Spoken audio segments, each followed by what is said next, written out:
elections were carried out or recount was ordered, but he just upheld the elections to promote peace. The last recommendations, the IEBC must invoke its powers and order enforcement officers in investigating complaints. Now you could see IEBC, it has been bestowed with a lot of powers in as far as promoting free and fair elections is concerned.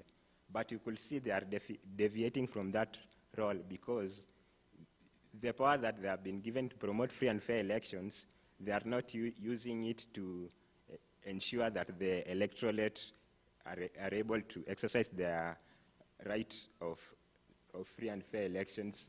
And the examples are given from the 2022 general elections and the 2017 ones. I think they satisfy the last point. Thank you. One says, most of you know this game, right? All right, are you awake? Good afternoon, everybody. Thank you. All right, Simon says, touch your head. Yes. Simon says, touch your ears. Simon says, touch your nose, touch your head, touch your ears, touch your head, touch your ears. No, touch your ears, people. All right, someone says clap. Simon says stop. Someone says clap your hands, touch your shoulders. I didn't say Simon says touch your shoulders.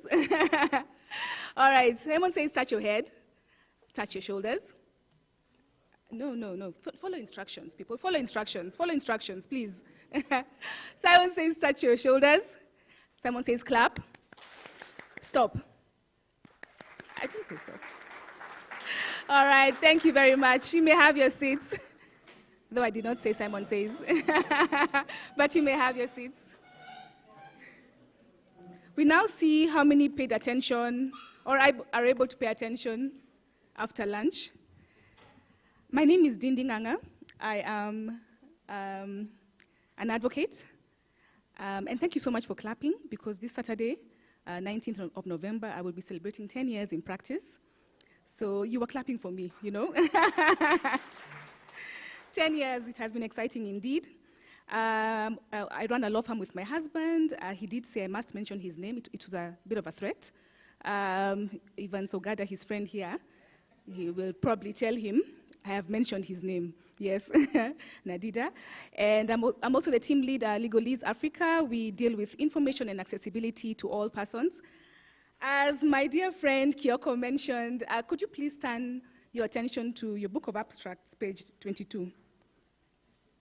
Kindly.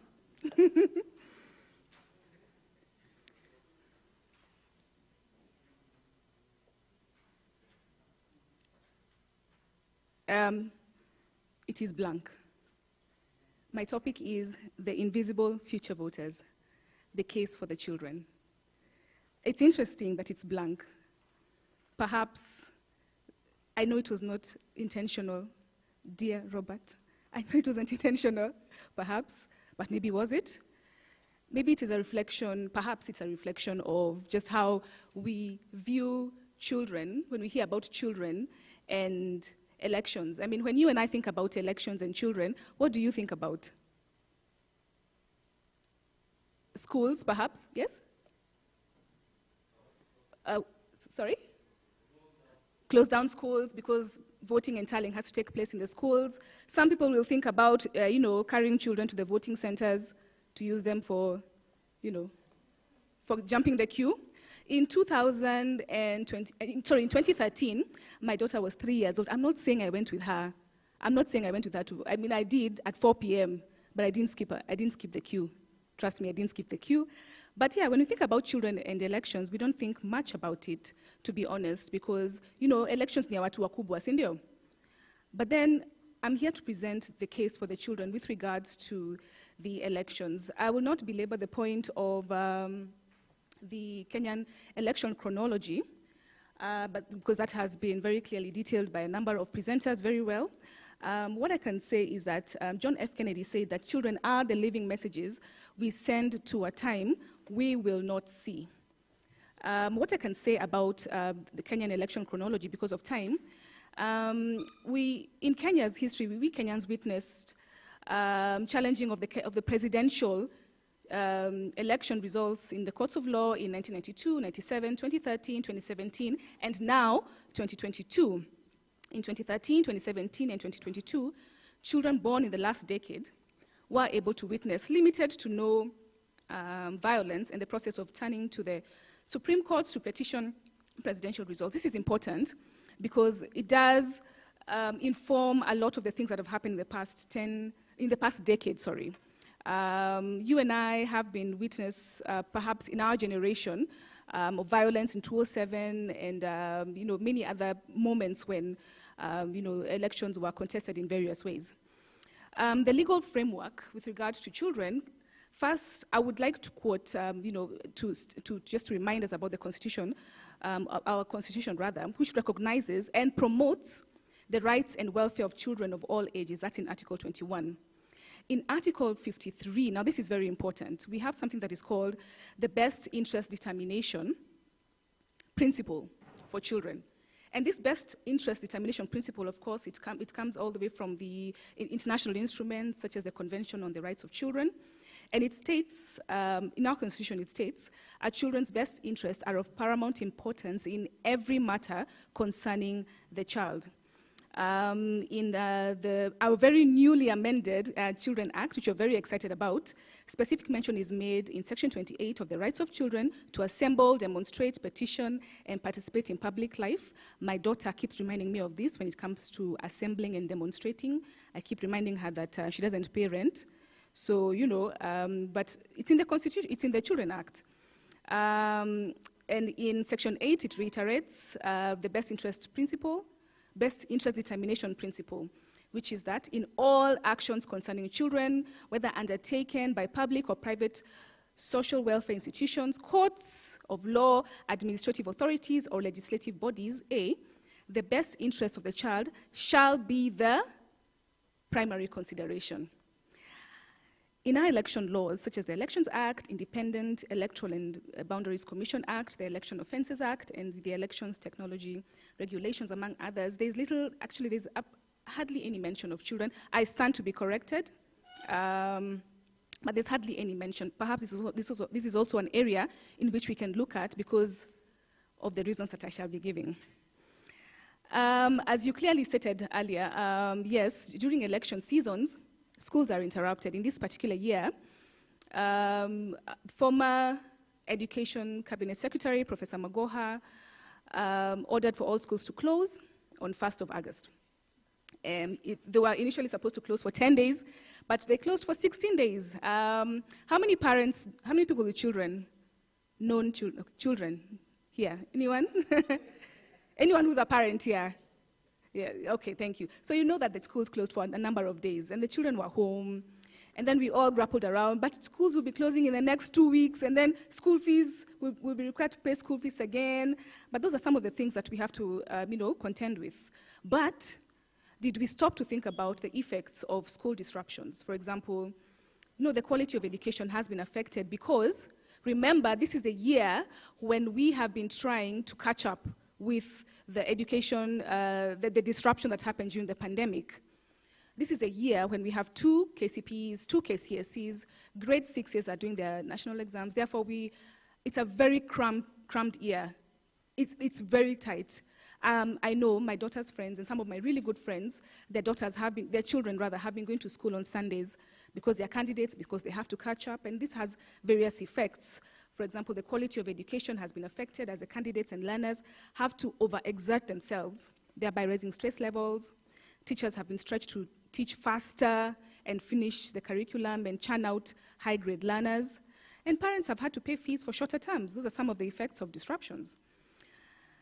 Let me give you a few statistics on children as we proceed, which now this is where the meat of my presentation is. As of this year, 1st January 2022, the population of Kenya was estimated to be about 56 million. Of this figure, about 42.2% of the population are under 15 years.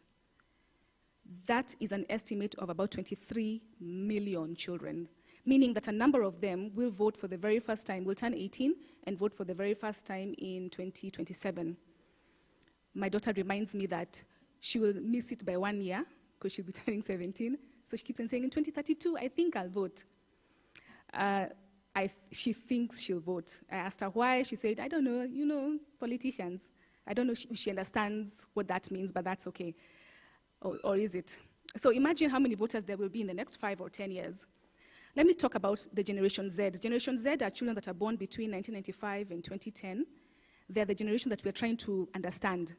I mean, we have been trying to understand ourselves, the millennials or zennials, depending on where you place yourself. But one scholar said that Generation Zs are more likely than older people were when they were their age to question rules and authority because they are so used to finding out what they need on their own. This is because they are the I generation. They're the generation that were born with a gadget in their hand. A few minutes ago, I played a short game with you. Some of you are concentrating, others were like, what is she saying? What? I heard what? I have yes, forget about it. Because somehow we do what we see or we kind of imitate or try to imitate things that we see. We will follow people just for because we've been asked to do it, or because we believe in them, or because we follow them. James Baldwin, a novelist and social critic, said that children have never been very good at listening to their elders, but they have never failed to imitate them. Children witnessed the 2007 election parties or tribes. They watched silently as we sought justice in courtrooms and our opinions around that. You and I are looking at a generation of perception-absorbing, opinion-giving, and outspoken future voters whom, if we do not empower them on how to exercise their civic duties, from those who honestly thought that our generation would be the ones who would be the ones who would turn around all the tribalism. We wouldn't be as tribalistic as our parents. We were all told, if I ever see you going near this tribe person or that tribe person. Well, I am a second born and I married a lawyer from Kakamega. I just rebelled. But he's nice. I love him. But oh my God. It's a reflection of, my parents don't think, but they've changed their minds, they love him. It's the children witness things, we hear things. I keep asking myself, will my daughter or my children, will they think the way I think? Do I have opinions? Will I say, that political person, that tribe, am I like that? And will my children or the children around us, will they adopt the way we think? And what are the implications of that? We cannot discuss children without discussing social media. I mean, we are big on social media right now. There is not a person who doesn't go through Twitter or IG. IG is Instagram, for those of you. Or the gram, taking pictures for the gram, hey, Social media is powerful, very powerful. And I asked myself a question when I was writing this paper. Could it be that the reason why the dwindling, because this year the number of youth who registered to vote in 2022 was one of the lowest. In fact, the voter turnout in 2022 was one of the lowest in recent times. In 2010, the registered figures were 78%. In 2017, the figures were 78%. In 2013, they were 86%. 2022, 64.6%. Why? Why have the youth not registered to vote? Why is there apathy? Why are the youth so disillusioned? I asked myself. Dwindling political engagement among young voters across the world makes it necessary that political and societal factors find ways to sustainably reconnect young generations with the political system they live in. Perhaps let me repeat that. Dwindling political engagement, because globally, the youth are not interested in politics as much as we used to. I'll tell my husband. It makes it necessary that political and societal actors find ways to sustainably reconnect young generations with the political system they live in. Why is there so much apathy? There are so many reasons, but let me cite 3 of them only for the sake of time.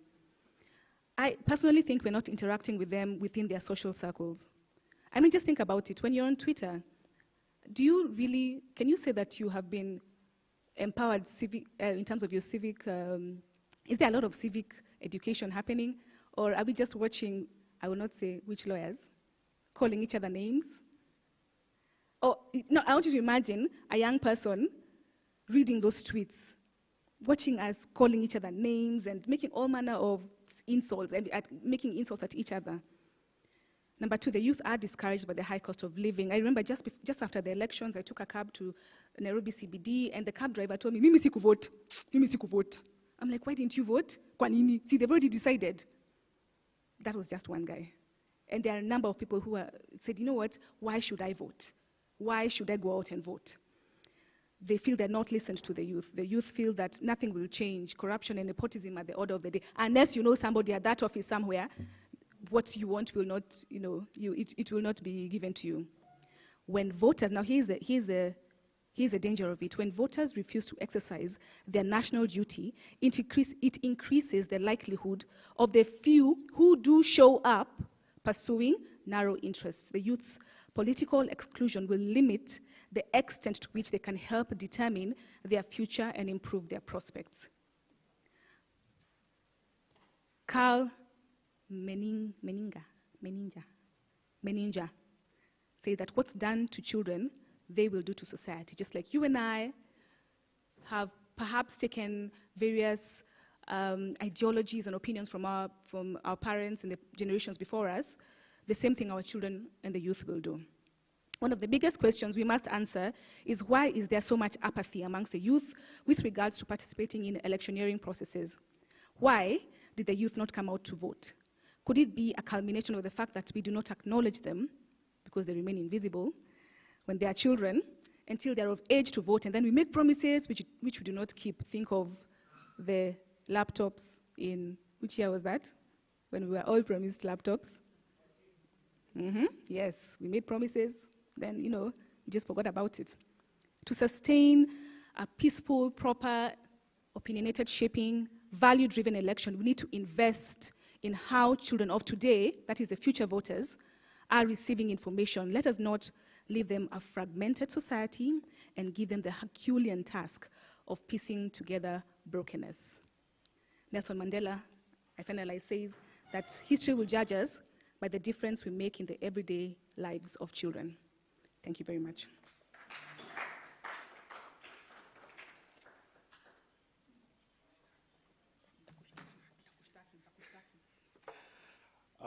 We have Dr. Gendi, are you ready? And then after Dr. Gendi, we should have Dr. Samuel Ongwen. I believe these are academics. Think of this as a class in the afternoon. Very boring, students are sleeping. 10 minutes. So I'm going to give you a very brief introduction, then I introduce my colleague. Judith works with me. She did most of the research, so it's only fair she does the presentation as well. But what we are going to address is the issue of violence.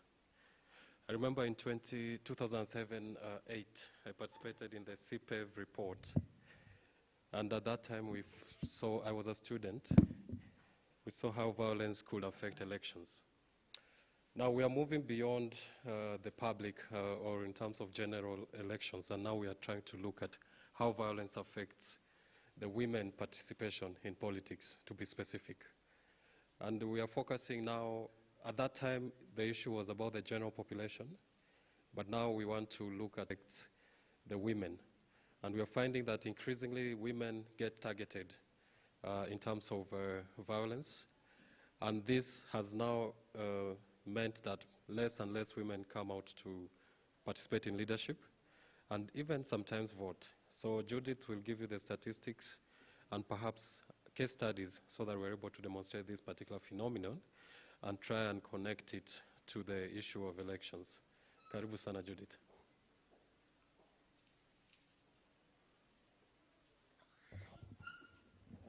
Hi. So we're looking at the impact of gendered political violence on women's participation in Kenya's electoral process. So historically, political violence has been conceived as a male domain, with male being considered the perpetrators of violence and women are seen as people without power. Violence against women in the public and political life is deliberately perpetrated to threaten women's participation in the politics, with online abuse and cyberbullying, which has now increased. So we acknowledge that we do not have a clear-cut definition, but various organizations have gone ahead to define what this means, gendered political violence. So according to Ms. Sima Sami, the head of UN Women, she notes that violence against women renders them invisible and pushes them from the political space. As a result, this hampers the progress of the 2030 Sustainable Development Goals agenda, which aims to bring about equitable treatment of all people and to alleviate poverty. According to WHO, political violence is characterized by both physical and psychological acts aimed at injuring or intimidating populations. And another institution that has defined it is the European Institute for Gender Equality, and it defines gender-based violence as a phenomenon deeply rooted in gender inequality, and it continues to be notable as a human rights violation. So for this study and in this paper, we adopt the definition of the UN, and we can say that gendered political violence means violence against women active in political life. It manifests physically, psychologically, and sexually, both in person and online, and it is mostly perpetrated by men as a result of power inequalities. We'll take you through some few statistics from various organizations that show how big a problem this is. And in 2007-2008, the Commission of Inquiry into Post-Election Violence documented about 900 cases of sexual violence perpetrated, while also noting that this figure could still go higher. And there's a lot of information I may not be able to break down right now, but you realize that there is an increase in the rate at which gender-based violence occurs. So regionally, a study in 2021 on sexism and violence against women in African parliaments by the Interparliamentary Union and the African Parliamentary Union revealed that at least 42% of women parliamentarians had received death threats, rape threats, had been beaten, abducted, and then in 2022 it goes higher because the report also shows that 137 women MPs from 50 African countries and on sub-regional parliamentary assembly levels also experienced the psychological, physical, sexual, and economic abuse. So that just illustrates that this is on the rise. To move on, we'll just identify a few contextual factors to help us appreciate this problem. And this issue of gendered political violence can be explained by looking at judiciary attacks. When we are having elections and there are attacks on the judiciary, it is a cause of concern because we realize that it brings about challenges in access to justice for victims because already the judiciary is in a very difficult position. We look at the gender desk at the police station. The police has also been cited not so very effective in its duties because there's information that shows that they've even been culprits to enforcing gender-based violence against women as they enforce their duties. So we'll look at the role played by civil society. Civil society cannot be ignored in this discussion because it has done a very significant role in terms of advocacy. Various organizations have done work in line with advocacy to make sure that a lot is being done to ensure that there is information out there on how we can reduce this. So, and there's also been training. For the last part of my presentation, we are just going to cite a few women we know have had stories. We know Honorable Millie Odhiambo, and I would not go so far. You could read that because of time, what she said about what she experienced. Her house was burned down, her bodyguard was killed, just because she was a woman trying to make her way on the political scene. We have Ruth Bolo, who is a member of KANU, and once she was responding to an interview, she said she felt that just by nature that she's a woman in politics, she feels like maybe there's a law out there that a woman has to be cyberbullied. And she has also experienced the fact that people have been telling her that siasa, siyo kanisa, so jikaze tu. So, and then we have Elizabeth Waithera Njue. For her, she was physically assaulted during campaigning. And when she reached the party primary, her opponents attacked her, they pulled her hair, they tore her blouse. And she poses a question, a very significant statement that says, she hears people say, we want women in politics, and we want more women in these political seats. But she asks, how are these women going to get these places if they are humiliated? And then there's another case to look at, Honorable Esther Passaris. That was her tweet on the 28th March 2022. She said, our convoy under attack. We are in Westlands near Deep Sea. Help. The thugs have taken our truck keys and are demanding money to give back our keys. We are stranded inside the truck. We know the thugs, they have broken our windscreen. Help. That was her cry for help. Why should it get to this level? And then we know the scenario of Martha Karua while she was at the campaign, and then there was this whole canister of tear gas that came up while she was having her campaigns. It led to the dispersal of all the people that had come for the campaign, so it was not effective. We also have Fatima Gedi. You know, she was slapped, and she would say this. She said, I was just walking with my colleague, Ms. Wanga, when he accosted me, and he started calling me stupid, and within minutes, he punched me on the cheek. I told him that Wajir County was only allocated 100 million, and we had to allocate money to only areas of priority to the region, like water and roads, but he told me that was nonsense. Those are members of parliament being abused. And lastly, where I'd like to end this talk is a very touching experience of Flora Igokitera. In September 2007, she was subjected to torture. And it is reported that after hours of torture, she arrived at the Nairobi Women's Hospital on 7th September 2007 with smashed bones, a shaven head, and clumps of human feces jammed in her throat. And this was because there had been so many threats to her as soon as she had started her political ambitions. She was being told to resist from the rest. But when she did not, that is what she got, and it did not end at that. The saddest bit of this was that she lost her only son, who was a 19-year-old footballer. He was murdered in an apparent attempt to silence her. After that, Flora Terra went through hell and back, trying to come to terms with all she had undergone through this election period. These were her words, and they resonate. She said, that child was everything. That's why I wanted change in my country. She told Pass Blue, who interviewed her in a phone interview, because she now moved to Toronto where she lives. She said, I wanted him to have children who would live in a country they would never regret, and I was doing this as a mother. As we conclude our presentation, we pose questions. Must it get to that level for women who would simply want to exercise their democratic right to participate in politics? And our conclusion is that despite the existence of a vast legislation, national and international laws that exist, political gendered violence is still rampant, and this has affected women's participation in politics.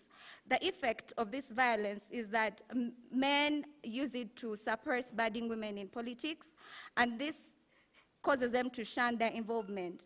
All stakeholders, both in government and civil society, need to prioritize this issue, and we need to do more to ensure there are interventions to curb this vice. Thank you so much. Thank you very much, Ms. Murungi. That was good use of time. We move on to the last presenter, Dr. Ongwen.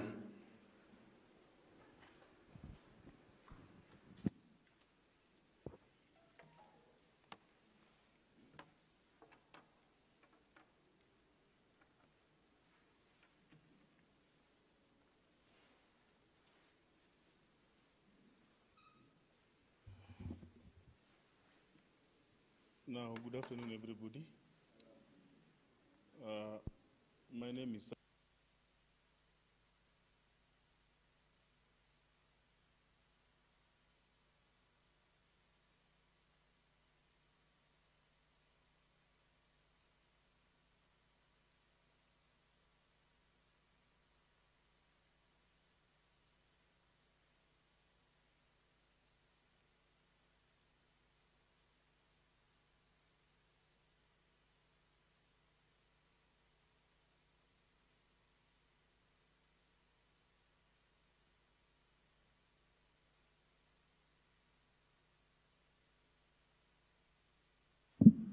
Thank you. I would like to also thank the organizers of this conference for giving me space to put some of my reflections on the implementation of electronic voting process in India and Kenya, and what lessons our republic can learn from these two countries.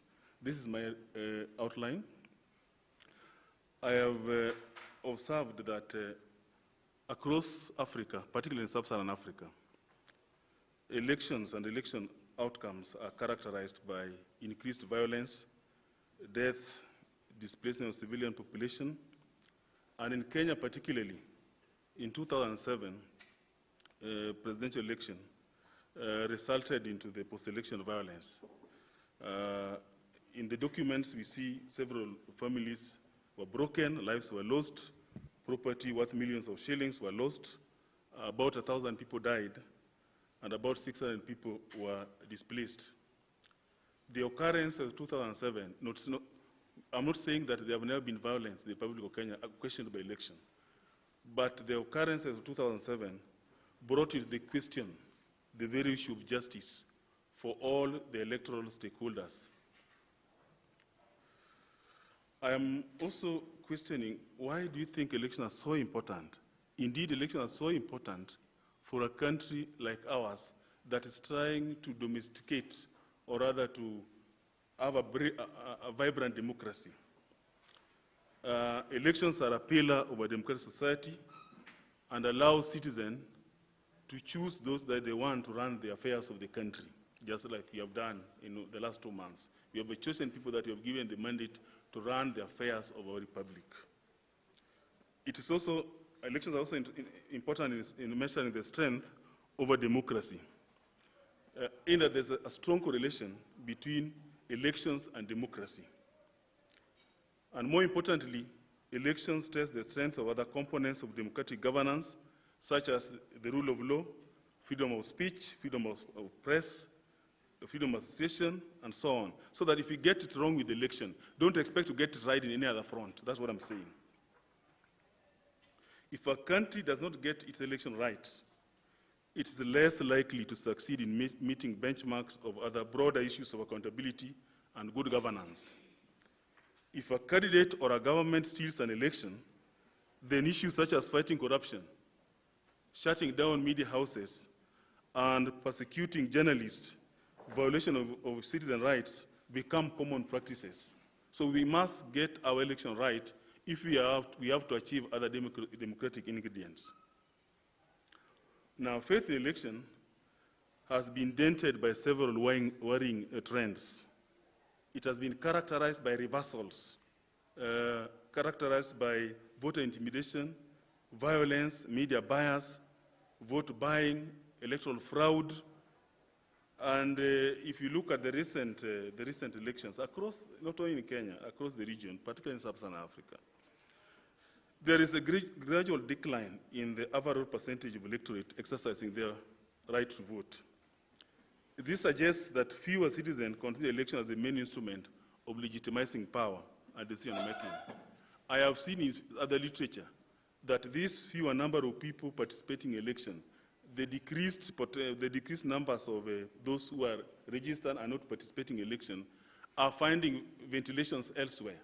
And I've heard it here that, of course, it's also in literature, that social medias provide another very powerful platform where people participate. Even if they don't participate in actual election, it is an avenue through which they articulate the issue that they want those who are in governance to do for them. And to address these reversals in terms of declining number of registered voters actually participating in election, a number of countries are experimenting with several avenues to increase the number of people who are likely to vote so that they can actually attend to vote on election day. I am really impressed by the second last presentation, looking at the children. Young people are not voting in the Republic of Kenya, not only in Kenya, in the region, but why are they not voting? I think very many countries are trying to experiment with the electronic voting as a solution not only to electoral malpractices, but also to make electoral system simpler, efficient for both candidates, political parties, and most importantly to the voters. This is not to say that electronic voting is the most efficient system of doing election. It also has its own limitations. The global trends are showing that many countries are experimenting with the electronic voting, but also strangely, many countries are also running away from it. The reasons are varied, but even with those kind of experiences that many people are running away from it, several countries are expressing or have shown their interest in the use of e-voting. India is a large democracy with over 814 million registered voters, with diverse cultures, languages, and so on. The Electoral Commission of India has successfully conducted regular elections for the past about six years or so. The country began experimenting with the electronic voting in 1982, and since then, it has been found to be voter-friendly and has been applied, actually used gradually. It was not implemented in India at once. It was implemented gradually. The Indian Electoral Agency, first of all, developed their electronic system using their own companies. They were not involved in tender wars looking for the latest electoral registration technology in the world. They have a homegrown Electronic Corporation of India and Bharat Electronic Limited, spearheaded with technical committee comprising very highly elected intellectuals to guide in the implementation of electronic voting. In India, just like I mentioned in Brazil, they use their own expertise, their own companies to develop India-made electronic voting system or platform. The independent technical committee comprised renowned professionals, excellent and eminent academics of research record. And today, the Electoral Commission of India is internationally respected and cited as one of the successful stories of implementing e-election. The case of Brazil is the same. It has over 156 million registered voters, and of course you are aware that they just had an election the other day where the former president, who was even a former convict, defeated the sitting president. It has also been hailed for its success in the use of electronic voting. And again, the situation is the same. It was gradualist. It was based on the conducting of feasibility study. It was based on consultation, and just like the feasibility committee controlled by existing systems, and sufficiently advising the Brazilian government on how to come in and use electronic voting in our voting infrastructure. Let us look at the case of Kenya. The case of Kenya, the story starts with the 2007 post-election violence. There has never been any discussion in this country, homegrown discussion on how to build an e-election platform for the Republic of Kenya, rather than it was out of the critical report's recommendation that maybe Kenya needs to clean its electoral system by embracing, not fully, but electronic system in voter identification. And of course, the National Accord and the Curricular Commission, and of course, there was also the pressure from UNDP, the guys behind here, saying that I think that it is time we modernize our electoral system, okay? But what happened? In Kenya, three things happened. One, we went to amend the Elections Act. Then the next thing we had, IBC has advertised for biometric voter registration. We didn't have a discussion on which kind of voter identification machine do we need in the Republic. IBC went and advertised. Then chaos started. 2013, just 1 minute, madam. 2013, you know, President Kenyatta was declared the winner. But the Electoral Court, Supreme Court for that matter, said that there was, just 1 minute, there was a failure of the transmission system of election results.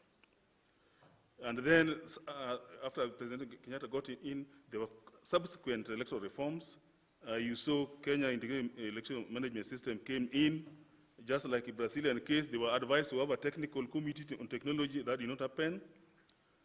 But despite the investment again in 2017, it failed. The election was nullified. And Gidongo said, you cannot digitize integrity. The stories are there. After the investigations were done, you hear people like Smith and Usman, Safra and Mofo, changing to Mofo, a company changing 5 times. The directors, Smith and Usman, were even jailed. Their counterparts in Kenya working scot-free. You know, it's all stories. I'm sorry, but let me say the conclusion that I want to make. That Kenya should adopt a gradualist approach in or developing its own electronic infrastructure for managing its electoral system. Then there should be rapid consultation with the stakeholders within the electoral value chain. Then we have to deal with the corruption. Any time we have election in Kenya, the first thing that entrepreneurs are asking, what are the avenues for making money in IEBC? Capacity building, and more importantly, I would suggest that we have Kenya School of Election. I would want to stop there, and thank you so much. Thank you very much. May I ask that Ms. Murungi, Dr. Gendi, Dr. Ngwan, please join us here. We're going to pose the questions. And I see a little bit of lethargy in the room. Tafadhali, naomba kwa unyenyekevu, stretch kidogo, amkeni tafadhali. We stretch for a minute. Stretch kidogo. Stretch. Haya. Haya. Hawa wameharibu. Hawa wameharibu. Mpaka wasimame, hawa wameharibu. Wa stretch. Tuko sawa, wame-stretch, tuko sawa. Haya basi, asanteni, kaeni chini tafadhali. Now, we are going to pose the questions. Hatufanyi mhadhara, sio lecture. Short, precise questions, 1 question each. Any question? Any comment? I see a hand up there, 1. I see a hand here, 2. Professor, now we will do hierarchy. Allow me to start with Professor Lumumba, and then we flow. The microphone. Just with regard to the last presentation, we've all observed the election in Brazil, which was won by Lula and lost by Bolsonaro. But I saw Bolsonaro in the streets with his supporters asking the military to take over. So, in as much as I hear you, there appears to be no magic bullet. I think there is something else that a country must do in order to have faith in their electoral system. India also has, and of course India is a large population with elections running for months. So while I hear the recommendation we are making, there is a sense in which a country must deliberately find out what are the fundamentals. You and me voted, and we have a mix, and I think Crispin said it yesterday. Most of us were identified through our biometrics. And I hold the view that there is wisdom in asking this fundamental question. My friend on Friday will be making a presentation about Gambia, which uses marbles. And they don't fight. So I would want to hear what others say about this. And very lastly, about children.